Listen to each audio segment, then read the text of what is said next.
Assalamualaikum warahmatullahi wabarakatuh. Waalaikumsalam warahmatullahi wabarakatuh. Alhamdulillahirabbil alamin wa bihi nasta'in wa ala umuri dunya waddin wassalatu wassalamu ala asrofil anbiya'i wal mursalin sayyidina wa maulana Muhammadin wa ala alihi wa sahbihi ajmain. Qala rabbi sholli sadri wa yassir li amri wahlul 'uqdatam min lisani yafqahu qawli. Amma ba'd. Kepada yang terhormat Bapak Kepala Sekolah SDN Karangsetia 01, Bapak Haji Kartariyatna SPD MM, kepada yang terhormat Bapak Ibu Guru SDN Karangsetia 01 yang mohon maaf tidak saya sebutkan namanya satu persatu, namun tidak mengurangi rasa hormat saya. Pertama-tama marilah kita panjatkan puja dan puji syukur kita kepada Allah Subhanahu wa taala yang telah memberikan kita nikmat sehat walafiat sehingga kita bisa berkumpul dalam acara diseminasi budaya positif dalam calon guru penggerak, yaitu saya Ayam Hulaima, angkatan ke-8 di Kabupaten Bekasi. Salat dan salam kita limpah curahkan kepada baginda Nabi besar kita Muhammad sallallahu alaihi wasallam yang telah membawa kita dari zaman jahiliyah menuju kepada zaman yang Islamiah dan penuh dengan ilmu pengetahuan dan teknologi seperti pada saat ini. Bapak Ibu guru hebat yang saya muliakan, oke, di sini kita akan membahas tentang diseminasi budaya positif. Apa itu budaya positif? Budaya positif adalah nilai-nilai, keyakinan-keyakinan, dan kebiasaan-kebiasaan di sekolah yang berpihak pada murid, agar murid dapat berkembang menjadi pribadi yang kritis, penuh hormat, dan bertanggung jawab. Nah, dalam menciptakan budaya positif sebagai seorang guru harus sesuai dengan filosofi Ki Hajar Dewantara, yaitu apa? Berpihak kepada murid. Di sini ada 6 budaya positif.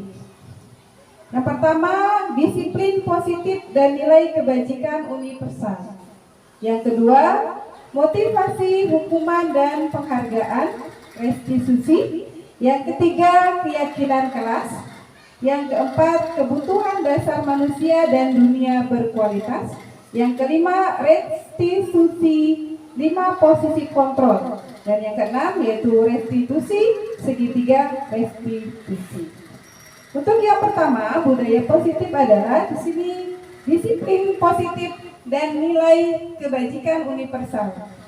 Kebanyakan orang akan menghubungkan kata disiplin dengan tata tertib, teratur, dan kepatuhan kepada peraturan. Nah, kata disiplin juga sering dihubungkan dengan hukuman. Padahal itu sungguh berbeda. Karena belajar tentang disiplin positif tidak harus dengan memberi hukuman. Justru itu adalah salah satu alternatif terakhir. Atau kalau perlu tidak perlu digunakan sama sekali. Nah, dalam budaya kita, makna disiplin dimaknai menjadi sesuatu yang dilakukan seseorang kepada orang lain untuk mendapatkan kepatuhan.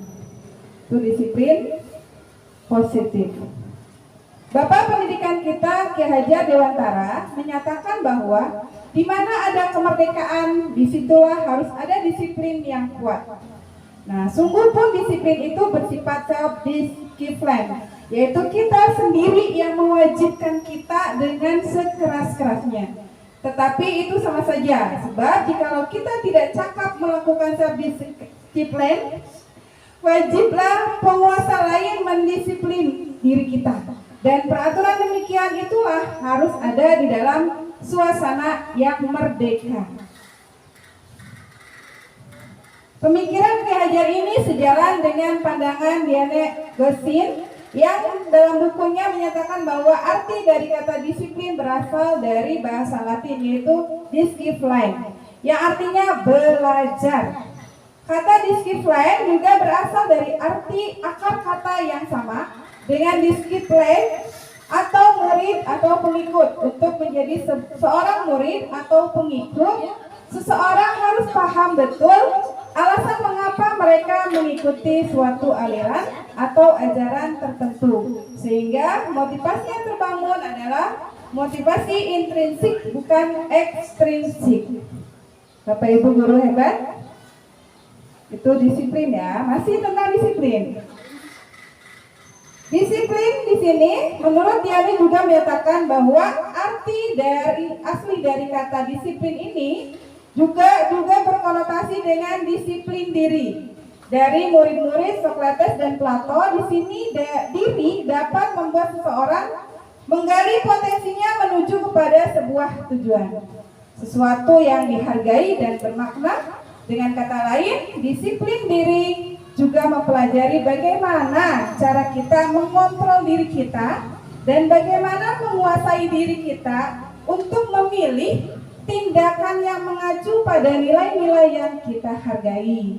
Dengan kata lain, seorang yang memiliki disiplin diri berarti mereka bisa bertanggung jawab terhadap apa yang dilakukannya, karena mereka mendasarkan tindakan mereka kepada nilai-nilai kebajikan universal.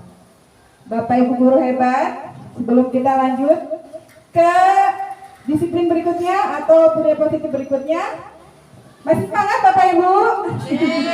Masih ingat tentang tepuk mantul? Masih ingat ya? Iya. Siap? Tepuk mantul. Mantul, mantul. Mantul, mantul. Mantap betul. Oke, tepuk tangan buat kita semua Bapak Ibu guru hebat. Terima kasih. Ya, kita lanjut ke budaya positif yang kedua. Motivasi, hukuman, dan penghargaan restitusi.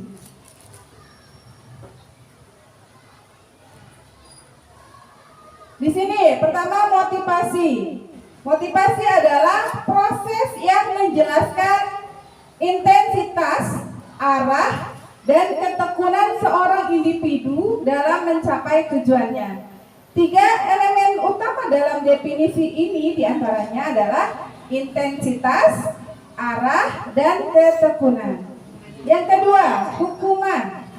Hukuman adalah suatu bentuk prosedur atau tindakan yang diberikan kepada individu atau kelompok atau kesalahan, pelanggaran atau kejahatan yang telah dilakukan dalam bentuk reinforcement atau negatif atau penderitaan dalam rangka pembinaan dan perbaikan tingkah laku sehingga tidak berulang kembali di kemudian hari. Kemudian penghargaan. Penghargaan adalah suatu bentuk imbalan balas jasa yang diberikan kepada seseorang atau kelompok karena telah berperilaku baik, melakukan suatu keunggulan atau prestasi, atau berhasil melaksanakan tugas yang diberikan sesuai dengan target yang telah ditetapkan. Itu penghargaan. Kemudian restitusi. Apa itu restitusi? Adalah proses menciptakan kondisi bagi murid untuk memperbaiki kesalahan mereka sehingga mereka bisa kembali kepada kelompok mereka dengan karakter yang lebih kuat.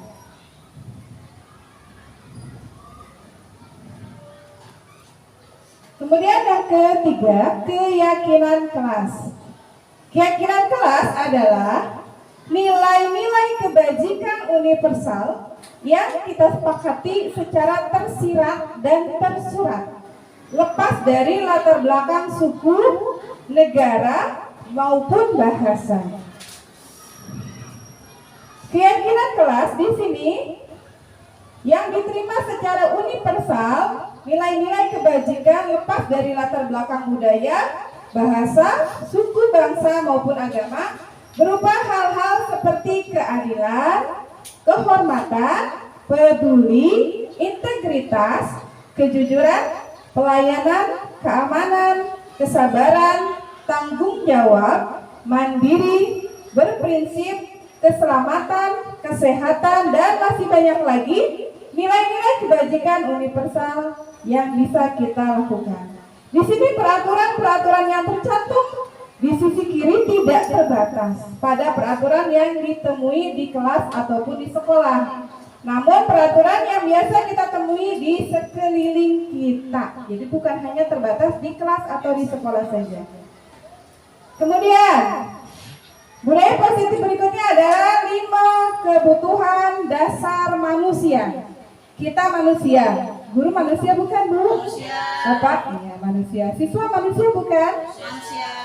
Nah, di sini ada 5 kebutuhan dasar manusia. Apa saja? Yang pertama, kebutuhan bertahan hidup atau survival. Yang kedua, kasih sayang dan rasa diterima atau kebutuhan untuk diterima. Yang ketiga, penguasaan atau kebutuhan pengakuan atas kemampuan. Yang keempat, kebebasan atau kebutuhan akan pilihan. Yang kelima, kesenangan, kebutuhan untuk merasa senang. Ini kebutuhan dasar sebagai manusia. Apa saja kebutuhannya? Pertama di sini kebutuhan bertahan hidup. Apa itu? Bapak Ibu, apa? Kebutuhan bertahan hidup adalah kebutuhan yang bersifatnya fisiologis untuk bertahan hidup. Misalnya kesehatan. Bapak Ibu sehat di sini? Alhamdulillah. Alhamdulillah sehat lahir batin ya Bapak Ibu ya. Oh iya, kalau tidak sehat tidak akan datang ke sini ya Bu ya. Alhamdulillah. Kemudian rumah. Tuh. Punya rumah Bapak Ibu? Alhamdulillah punya semuanya. Dan makanan. Ada makanan Bapak Ibu? Nanti ya ada ya. Kebutuhan biologis sebagai bagian dari proses reproduksi. Kebutuhan biologis apa tuh, Bu? Kebutuhan biologis bagian dari proses reproduksi ya. Termasuk kebutuhan untuk bertahan hidup. Komponen psikologis pada kebutuhan ini meliputi kebutuhan akan perasaan rasa apa nih? Aman, rasa aman. Ya. Jadi rasa aman itu kebutuhan bertahan hidup maksudnya. Yang kedua, kebutuhan kasih sayang dan rasa diterima. Kebutuhan untuk diterima. Apa itu? Kebutuhan ini dan 3 kebutuhan berikutnya adalah kebutuhan psikologis. Psikologi itu berarti adanya di mana, Bu? Perasaan di hati. Heart adanya.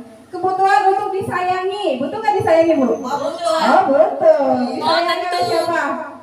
Suami, istri, ya, anak, siswa, orang tua, ya, teman, ya, pengen disayangi ya, dan diterima. Meliputi kebutuhan akan hubungan dan koneksi sosial. Koneksi apa, Bu? Koneksi itu nih. Berkonek. Nyambung. Betul. Terhubung. Ya? Harus ada hubungan sosial, kebutuhan, iya. Iya, sambung menyambung. Konek mah gitu. Dan di sini kebutuhan untuk memberi dan menerima kasih sayang. Nah, di sini memberi dan menerima kasih sayang ya. Jangan hanya menerima saja, tapi harus memberi juga kasih sayang. Dan kebutuhan untuk merasa menjadi bagian dari suatu kelompok. Jadi jangan merasa dikucilkan. Kita harus bergabung dalam satu kelompok dan bekerja sama, berkolaborasi ya. Anak-anak yang memiliki kebutuhan dasar kasih sayang dan rasa diterima yang tinggi, biasanya itu inginnya disukai, inginnya diterima oleh lingkungannya. Mereka juga akrab dengan orang tuanya. Nah, biasanya mereka belajarnya karena suka pada gurunya. Tuh. Jadi anak kalau misalnya dekat sama guru, bagus tidak, Bu? Bagus ya Bapak Ibu ya? Bagus. Berarti dia ingin disayangi gurunya. Kenapa mereka pengen dekat aja sama gurunya, duduknya pun pengen dempet? Itu karena pengen disayangi oleh gurunya ya. Bagi mereka teman sebaya sangatlah penting. Jadi temannya juga sangat penting. Mereka juga biasanya suka bekerja sama dalam kelompok atau berkolaborasi. Kemudian kebutuhan yang berikutnya adalah penguasaan atau kebutuhan pengakuan atas kemampuannya.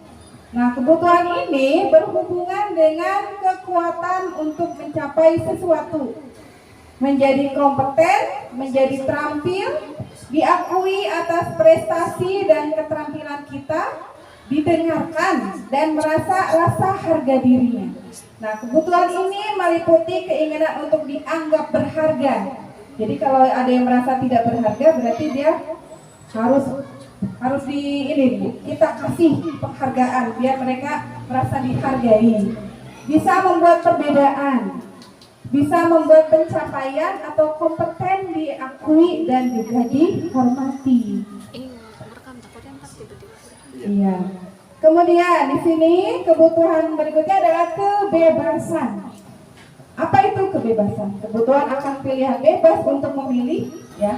Kebebasan untuk kebutuhan untuk bebas adalah kebutuhan akan kemandirian, otonomi, memiliki pilihan dan mampu mengendalikan arah hidup seseorang. Ya, jadi dia bisa memilih. Oh, misalnya anak kita pengen kuliah di mana?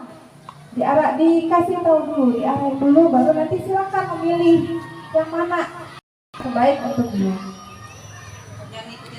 Iya, jangan mengikuti keinginan kita sebagai orang tua, jangan. Karena di sini mereka juga punya kebebasan, punya kebutuhan untuk kebebasan, bebas untuk memilih. Mau sekolah di mana, mau kuliahnya jurusan apa, itu dibebaskan. Tapi dengan arahan kita juga. Anak-anak dengan kebutuhan kebebasan tinggi menginginkan pilihan. Mereka perlu banyak bergerak, suka mencoba-coba. Biasanya anak SD itu bergerak terus ya Bu ya. Bapak Ibu pengennya mencoba-coba aja, apa-apa dipegang. Apalagi yang kelas 1 pengen tahu ini bendanya seperti apa. Anak TK lebih ingin mencobanya lebih tinggi. Pengen tahu pegangnya ini bendanya benda lembek. Iya, bergerak atau tidak, ya. Jadi ingin mencoba. Tidak terlalu terpengaruh oleh orang lain dan senang mencoba hal-hal yang baru dan menarik. Jadi mereka lebih senang, makanya ketika kita mengajar dengan metode yang berbeda, yang menarik, pasti anak-anak siswa kita pasti akan senang, akan bahagia karena memiliki guru yang kreatif, yang inovatif, yang selalu memberikan sesuatu yang berbeda. Karena itu kita sebagai guru harus apa Bu? Kreatif dan inovatif. Kemudian kebutuhan apa lagi? Kebutuhan tentang kesenangan. Kebutuhan untuk merasa senang. Kebutuhan akan kesenangan adalah kebutuhan untuk mencari kesenangan, bermain dan tertawa. Bayangkan hidup tanpa kenikmatan apapun, Bapak Ibu. Bagaimana rasanya? Pasti akan merasa sedih ya. Kasih makan tidak nikmat karena sakit, pasti hambar rasanya. Hampa. Hidup tanpa pasangan bagaimana rasanya? Pasti berbeda ya. Iya, hampa. Makanya di sini butuh kesenangan. Glaser menghubungkan kebutuhan akan kesenangan dengan belajar. Nah, anak-anak dengan kebutuhan dasar kesenangan yang tinggi biasanya ingin menikmati apa yang dilakukan. Apa yang dilakukan dia ingin nikmat. Mereka juga bisa berkonsentrasi tinggi saat mengerjakan hal yang disenangi. Jadi ketika kita kasih tugas yang mereka senangi, pasti mereka akan mengerjakannya dengan penuh semangat. Tidak malas-malasan mengerjakannya karena mereka senang dengan itu. Mereka suka permainan dan suka mengoleksi barang, suka bergurau. Jadi kalau siswa melihatnya senang, sering bercanda atau dia sering tertawa, nah berarti dia siswanya selalu happy, senang. Bagus Bu, yang kita suruh duduk aja, diem, malah jadi takut. Kalau dianya happy, senang, berarti bagus pembelajaran kita. Bahkan saat mereka bertingkah laku buruk pun, namanya anak kecil pasti terlihatnya lucu gak Bu? Anak kecil kalau misalnya melakukan hal yang salah juga kelihatannya lucu. Nari kalau gerakannya salah, tetap aja lucu. Karena mereka memang masih dalam tahap belajar. Oke, kemudian kita lanjut budaya positif restitusi. 5 posisi kontrol. Ya, di sini sebagai guru kita ada 5 posisi kontrol kita. Di sini ada guru yang disebutnya sebagai penghukum. Ada yang membuat merasa bersalah. Ada yang sebagai teman. Ada yang sebagai pemantau. ada yang sebagai manajer. Nah, kita maksudnya kemana nih? Ya, penghukum, pembuat merasa bersalah anak, atau sebagai teman mereka, atau kita hanya pemantau saja, atau manajer mereka? Maksudnya manajer apa tuh? Kita bahas satu-satu. Oke ya. Oke, iya. Di sini ada 5 posisi kontrol. Yang pertama, penghukum. Penghukum itu gurunya nih. Seorang penghukum bisa menggunakan hukuman fisik maupun verbal. Orang-orang yang menjalankan posisi penghukum senantiasa mengatakan bahwa sekolah memerlukan sistem atau murid atau alat yang dapat lebih menekan murid-muridnya itu lebih dalam lagi. Guru yang menerapkan posisi penghukum akan berkata, patuhi aturan saya. Awas atau awas kalau kamu tidak mematuhi peraturan saya. Kata-kata itu, atau kamu selalu saja salah. Nah, itu berarti Bapak Ibu guru termasuknya sebagai penghukum posisinya. Jadi sebagai penghukum siswa. Kira-kira bagus tidak, Bu? Enggak. Tidak bagus ya, Bapak Ibu. Jadi kalau ada anak yang salah jangan langsung kita, kamu jangan dibentak, apalagi sampai ngotot. Udah dibentak, ngotot, anak langsung nunduk aja posisinya. Itu posisi kontrol sebagai penghukum. Yang kedua, sebagai pembuat merasa bersalah. Pada posisi ini biasanya guru akan bersuaranya lebih lembut. Pembuat rasa bersalah akan menggunakan keheningan yang membuat orang lain itu merasa tidak nyaman. Tidak nyaman, merasa bersalah atau rendah diri. Kata-kata yang sering keluar dengan lembut adalah seperti, ibu sangat kecewa sekali dengan kamu. Lembut kata-katanya, tapi membuat anak menjadi rendah diri, tidak pede. Nah, itu bahaya juga Bapak Ibu. Berapa kali Bapak harus memberitahu kamu ya? Nah, itu kata-katanya lembut, tapi dia membuat anak kita menjadi tidak percaya diri, menjadi rendah dirinya. Melakukan sesuatu menjadi takut. Nah, itu yang bahaya Bapak Ibu. Yang ketiga, kita guru sebagai teman. Nah, mungkin saya juga masih melakukan hal ini, padahal itu tidak boleh.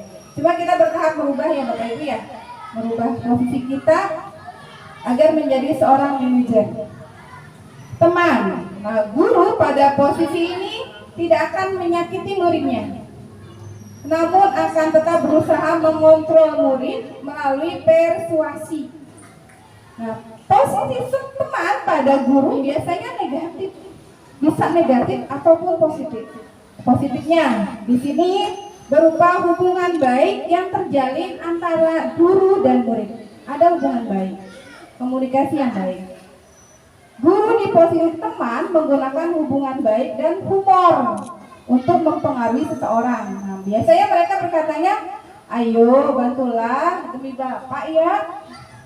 Jadi ada kata, ayo bantulah demi Bapak ya. Jadi kita inginnya dibantu. Kayak teman, kata-katanya itu. Nah, sebagai pemantau, sekarang pemantau itu seperti apa? Memantau berarti mengawasi. Pada saat kita mengawasi, kita bertanggung jawab atas perilaku orang-orang yang kita awasi. Nah, posisi pemantau ini berdasarkan pada peraturan-peraturan dan konsekuensi, kita dapat memisahkan dengan menggunakan sanksi atau konsekuensi. Sanksi ya Bapak Ibu. Kita dapat menggunakan misalkan hubungan pribadi kita dengan murid sebagai seseorang yang menjalankan posisi pemantau. Pertanyaan yang diajukan seorang pemantau biasanya, peraturannya apa? Apa yang telah kamu lakukan? Jadi kita bertanya kepada murid, peraturannya apa? Misalnya telat. Kamu tahu peraturan sekolah kita? Peraturannya apa kalau datang? Nah, itu kata-katanya sebagai pemantau. Bapak Ibu masuknya kemana ya? Kemudian yang terakhir, nah ini yang paling bagus Bapak Ibu. Mungkin kita harus belajar bertahap agar bisa menjadi posisi yang paling bagus, yaitu manajer. Manajer ini adalah posisi di mana guru berbuat sesuatu bersama murid, mempersilahkan murid mempertanggungjawabkan perilakunya, mendukung murid agar dapat menemukan solusi atas permasalahannya sendiri. Nah, seorang manajer telah memiliki kemampuan di posisi teman maupun sebagai pemantau, dan dengan demikian bisa jadi di waktu-waktu tertentu kembali kepada kedua posisi tersebut bila diperlukan. Jadi seorang manajer itu bisa dia mengimbangi, bisa menjadi teman, bisa menjadi pemantau, bisa menjadi manajer.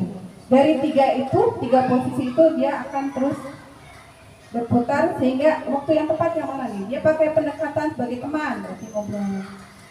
Berubah menjadi seorang pemantau, bertanya posisi peraturan apa? Manajer. Nah, ketika manajer ini dia mencoba murid memberikan solusi atas kesalahannya. Jadi dan murid yang melakukan misalnya perbaikan dari kesalahannya. Mereka yang memberikan pendapatnya langsung. Nah, di sini namun bila kita menginginkan murid-murid kita menjadi manusia yang merdeka, mandiri dan bertanggung jawab, maka kita perlu mengacu kepada restitusi yang dapat menjadikan murid kita sebagai seorang manajer bagi dirinya sendiri. Jadi murid jadi manajer buat dirinya sendiri. Nah, di manajer ini murid diajak untuk menganalisis kebutuhan dirinya maupun kebutuhan orang lain. Jadi kebutuhan dirinya sendiri dan melihat dari orang lain.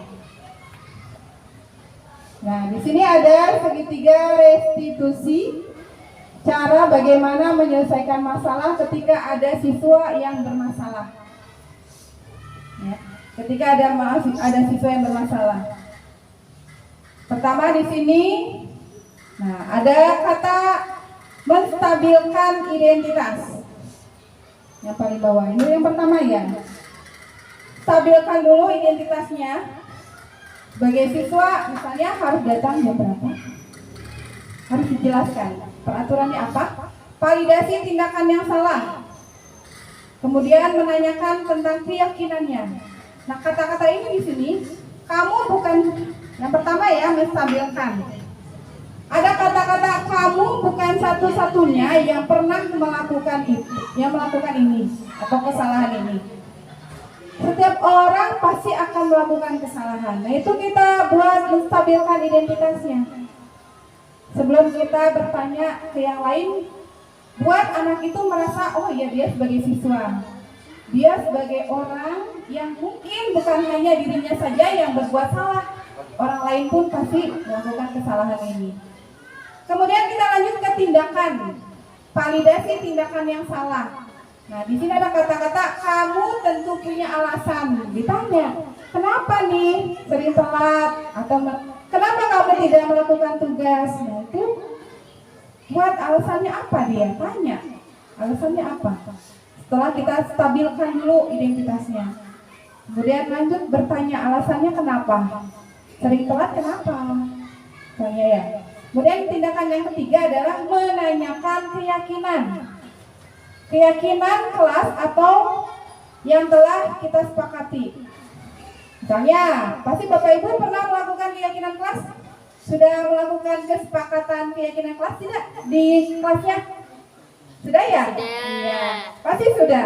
Karena pasti di setiap kelas ada tulisan keyakinan kelas. Berarti punya kesepakatan dengan siswanya, guru dengan siswa melakukan tanya jawab bagaimana nih keyakinan kelas. Harus apa aja nih anak-anak. Nah, itu harus ada. Sini menstabilkan identitas, sisi yang pertama. Bagian dasar dari segitiga bertujuan untuk mengubah identitas anak dari orang yang gagal karena melakukan kesalahan menjadi orang yang sukses. Anak yang melanggar peraturan karena sedang mencari perhatian. Ada anak yang suka mencari perhatian, Bu?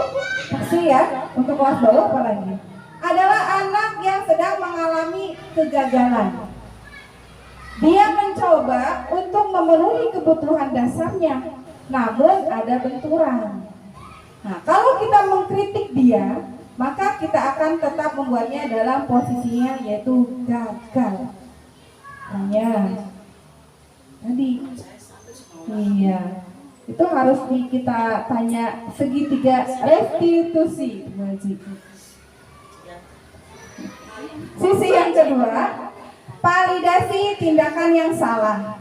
Setiap tindakan kita dilakukan dengan suatu tujuan, yaitu memenuhi kebutuhan dasar.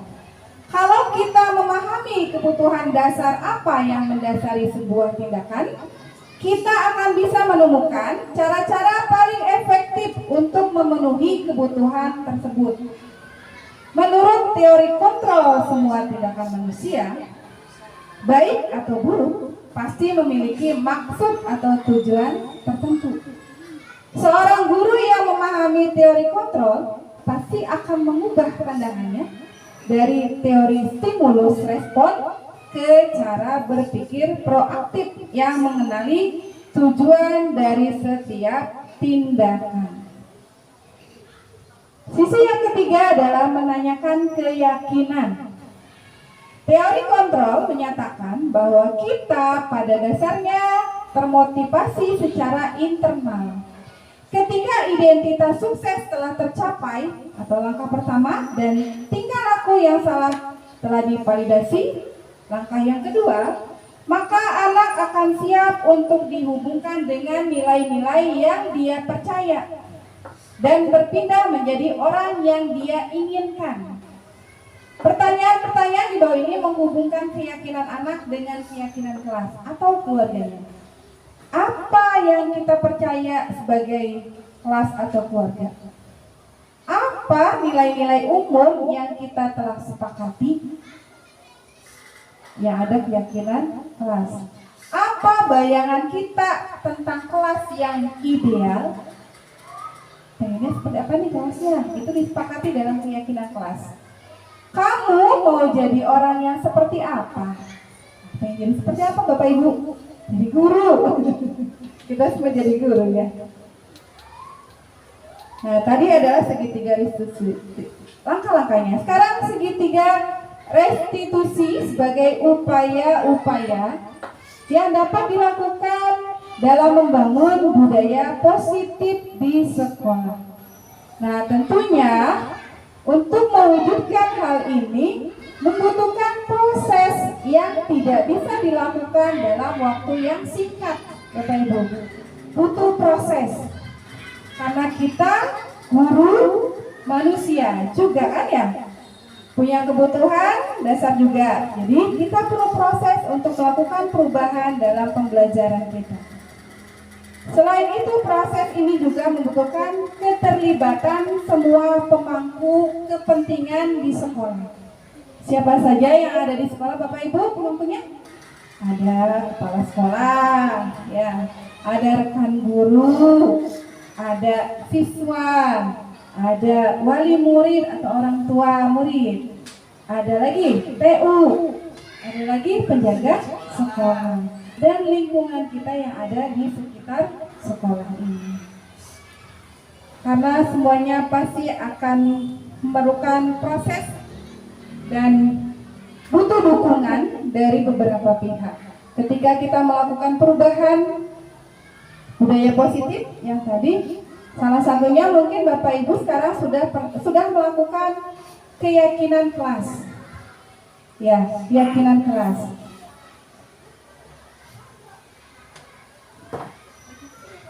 Oke, Bapak Ibu, sebelum saya akhiri di sini, saya ingin bertanya.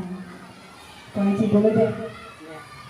Bagaimana perasaan Bu Haji setelah melihat saya ya menyampaikan materi tentang budaya positif? Perasaan Bu Haji, rasanya apa? Terima kasih pertanyaannya.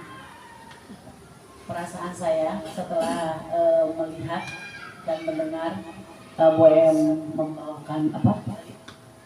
Budaya positif. Sedikit termotivasi Jangan nangis Bu Haji. Merasa termotivasi untuk lebih belajar lagi dalam mengajar. Tadinya mungkin belum menjadi masih teman kali ke anak atau bagaimana, nanti insya Allah menjadi manajer ya. Amin. Insya Allah amin, mudah-mudahan ya. Makasih Bu ya. Ya ditanya sama Bu. Saya jadi nggak Perwakilan dari Bapak-bapak. Bagaimana Bapak Herudin perasaannya? Sedikit aja Bapak. Merasa senang atau sedih? Bagaimana Bapak? Senang aja katanya. Sudah tahu 5 kebutuhan dasar manusia ya Bapak ya? Apa tadi? butuh kasih sayang. Butuh kasih sayang. Oh yang ingetnya itu. Butuh kasih sayang yang ingetnya. Apalagi Bu Iin? Buin. Diterima ya. Butuh diterima. Iya. Pengakuan. Ya betul sekali.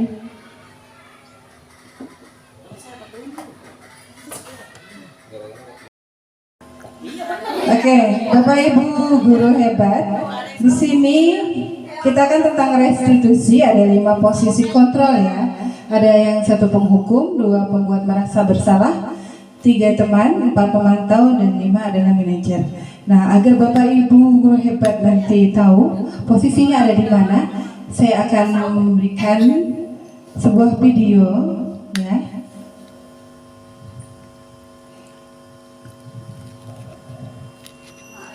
Nanti dilihat Bapak Ibu masuknya ke posisi yang seperti apa. Oke, Bapak Ibu ya.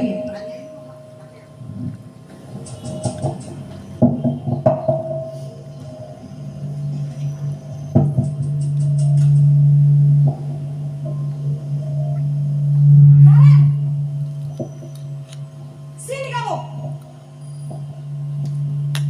Selamat pagi Bu. Selalu terlambat. Kamu deh pasti terlambat. Maaf Bu, saya Apa? Apa coba? Alasan kamu apa lagi?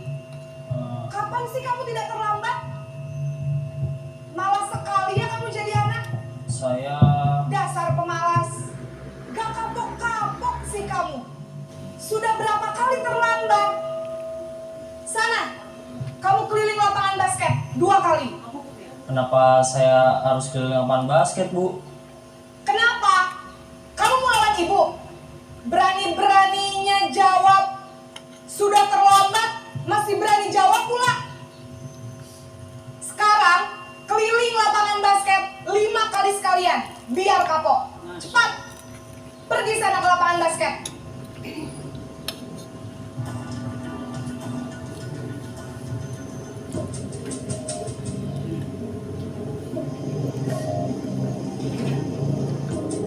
Nah ini posisi sebagai pembuat merasa bersalah.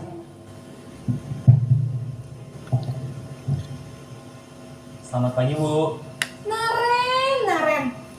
Kamu kenapa terlambat lagi, nak? Ya Tuhan, Naren. Kamu senang ya bikin ibu susah ya? Kalau kamu terlambat lagi, nanti ibu yang ditegur bapak kepala sekolah, nak. Disangka ibu tidak bisa membina kamu. Duh, gimana ini?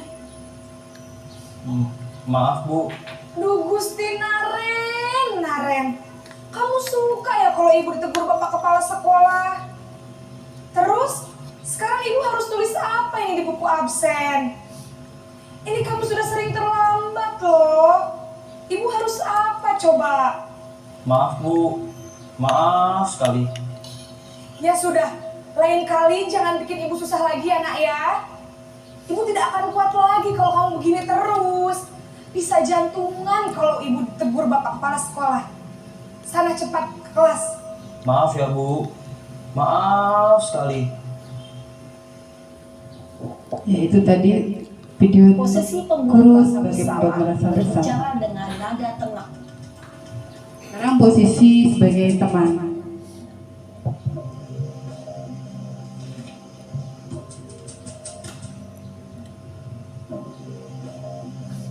Naren,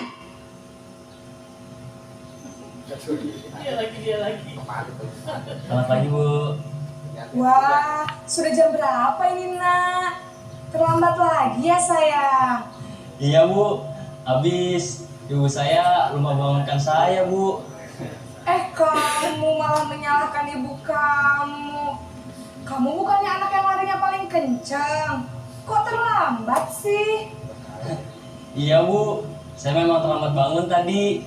Jadi biarpun saya lari kencang, tetap gak kekejar Bu. Ya sudah sana. Nanti lain kali larinya lebih kenceng lagi ya. Biar gak terlambat lagi. Bikin seneng ibu. Demi ibu. Bisa kan? Bisa lah Bu. Ya sudah sana masuk kelas. Ibu beresin urusan absen kamu. Kamu ini ada-ada saja. Ya, itu posisi guru sebagai teman. Nah, sekarang sebagai pemantau.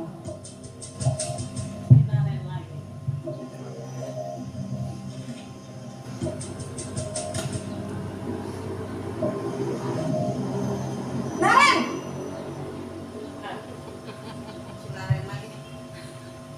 Selamat pagi Bu. Naren, apa peraturan sekolah kita tentang jam berapa kita harus masuk sekolah, nak? Kita harus di sekolah jam 7 Bu. Iya betul, sekarang sudah jam 7.20.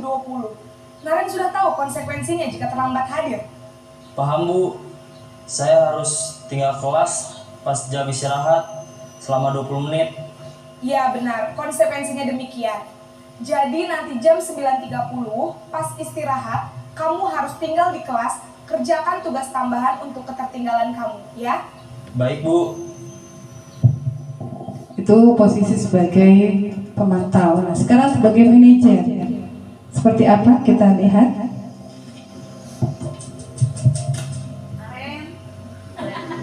Naren!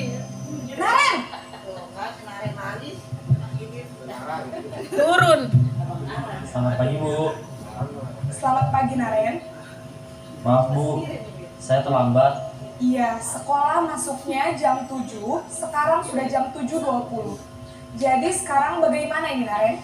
Maaf Bu, saya lupa setel alarm saya semalam. Baiklah, menurut kamu, keyakinan sekolah yang mana yang perlu kamu tingkatkan?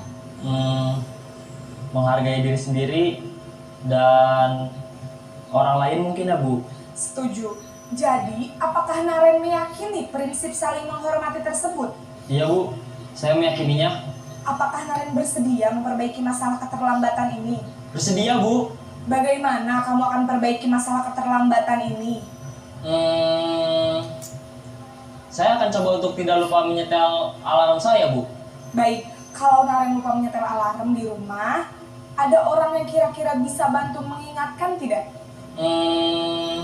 Ada Bu, kakak saya, Kak Emma. Ada lagi selain Kak Emma? Selain Kak Emma, ada ibu saya. Baik, jadi yang mengingatkan Naren adalah Kak Emma dan ibu kamu ya? Kira-kira akan mulai setel alarm kapan nih Naren? Setelah pulang sekolah, akan segera saya lakukan. Baik, jadi Naren akan setel alarm untuk bangun besok pagi dan akan diingatkan oleh kakak dan ibunda Naren ya.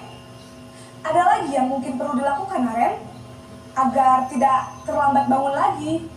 Tidak ada Bu. Baik Naren, terima kasih untuk kerjasama kamu. Sekarang kamu perlu kembali ke kelas untuk belajar.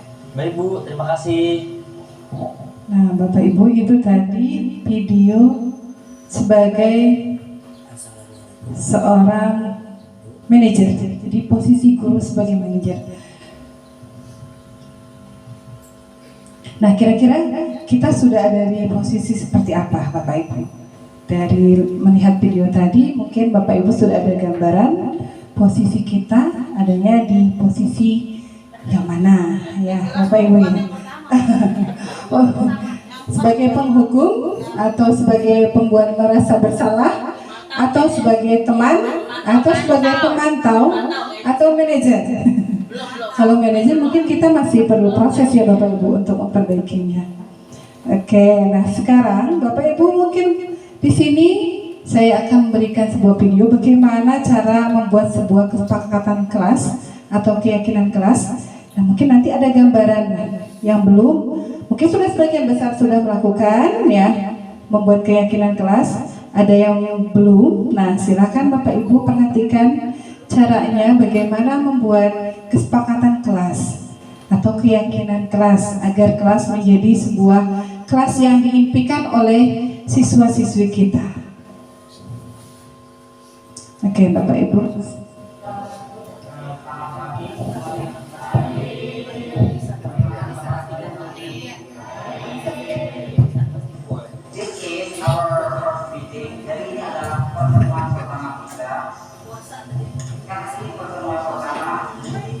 Oh ya, silakan Bapak Ibu sambil melihat video boleh dimakan snacknya. Maaf ya, seadanya aja ya. Kita akan meminta kalian untuk menulis nanti apa-apa saja yang ada dalam kelas itu. Waktu di sini sudah menyiapkan kalian take note. Nanti take note ini aku akan bagikan satu-satu. Kalian tulis saja dalam satu kalimat. What is your goal? Apa harapan kalian? Apa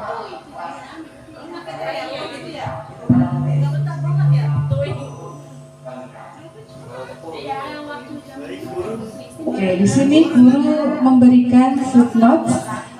Ya, stick note itu untuk memberikan mereka, membuat mereka menjadi, menginspirasi mereka bagaimana nih impian kelasnya seperti apa. Nah, mereka menulisnya di sticky notes biar mereka tidak ada tekanan ya Bapak Ibu.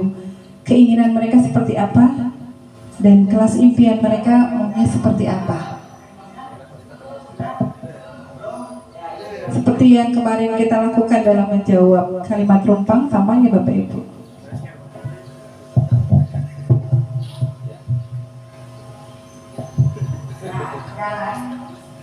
Saya tulis di simbol itu apa harapan kalian, apa impian kalian terhadap kelas kalian ke depannya. Silakan ditulis. Dan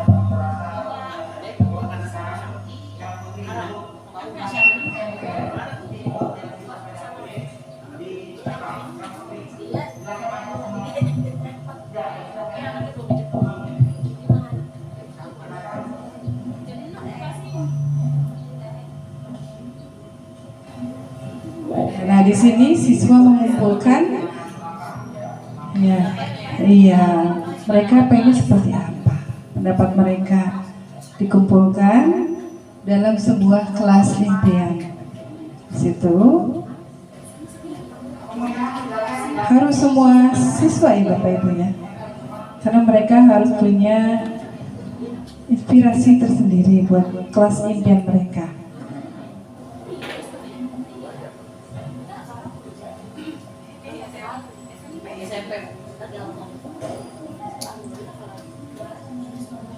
Nah, nanti setelah dikumpulkan, Bapak Ibu memilih atas kesepakatan bersama maunya yang mana.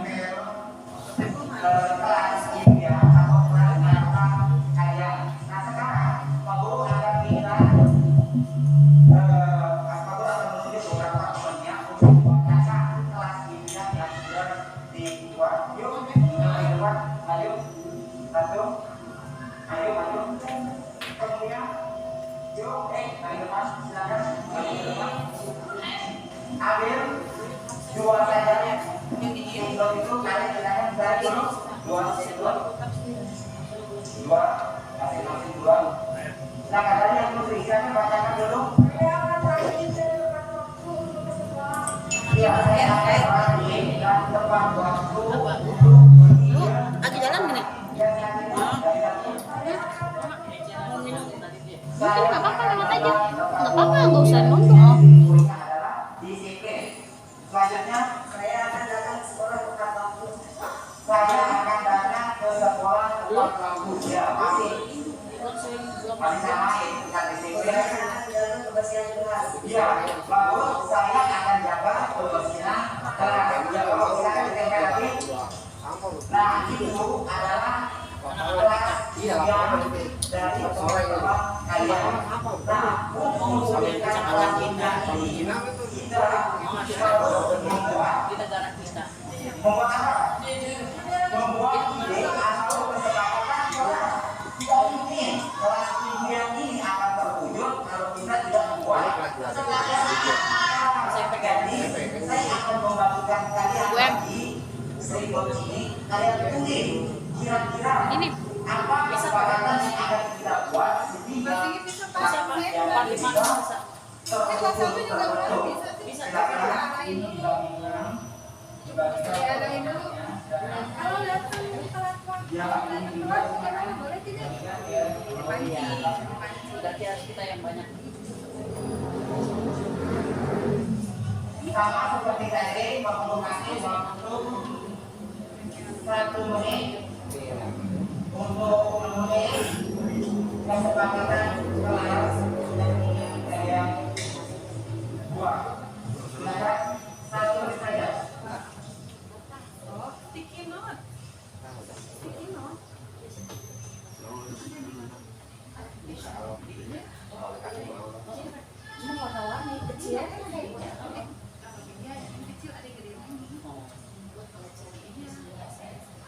Sudah, ngobrol mereka sudah cukup. Tadi yang putri yang belum nempel, sekarang yang putra, silakan nempel. Maju dulu, yang putra nempel. Yang sudah kalian silakan. Silakan dari imam, maju dulu, silakan langsung.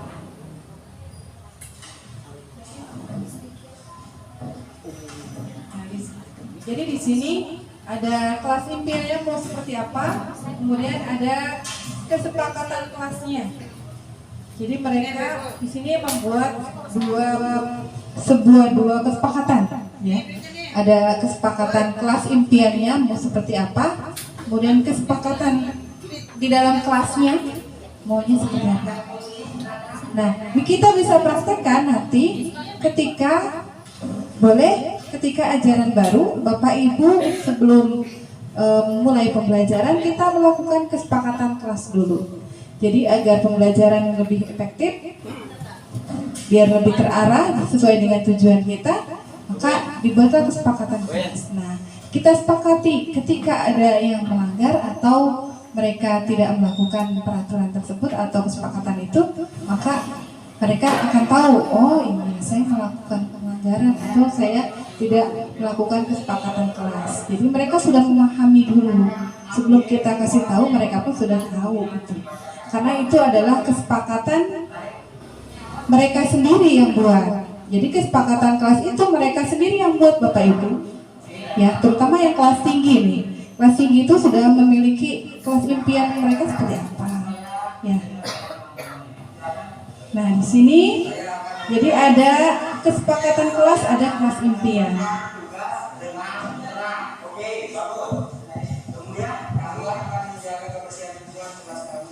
Kami akan menjaga kebersihan lingkungan kelas kami. Ya, itu adalah salah satu syarat untuk membuat kelas itu tenang, yaitu dengan menjaga kebersihan kelas. Oke, bagus. Silakan, Hidayung. Saya sudah keras agar nyaman bisa belajar. Saya akan membuat kelas supaya kelas itu menjadi nyaman untuk belajar. Oke, bagus. Sangat bagus. Saya akan menjaga kebersihan. Ya, sama dengan tadi saya akan menjaga kebersihan kelas. Silakan ditempel lagi, bagus.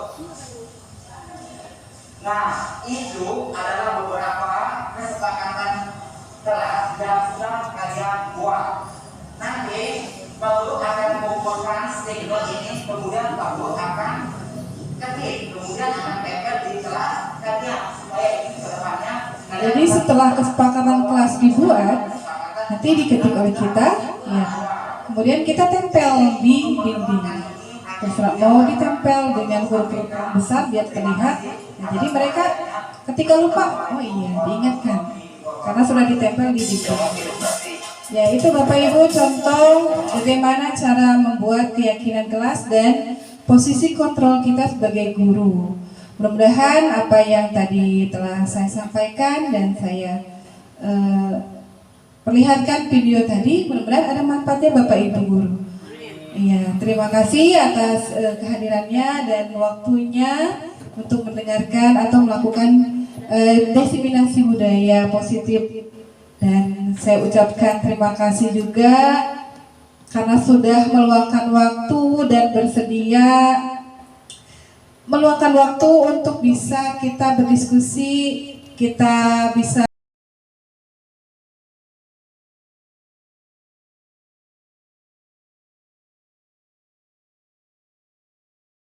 Assalamualaikum warahmatullahi wabarakatuh. Saya Bapak Haji Manta Santani, guru SDN Karangsetia 01.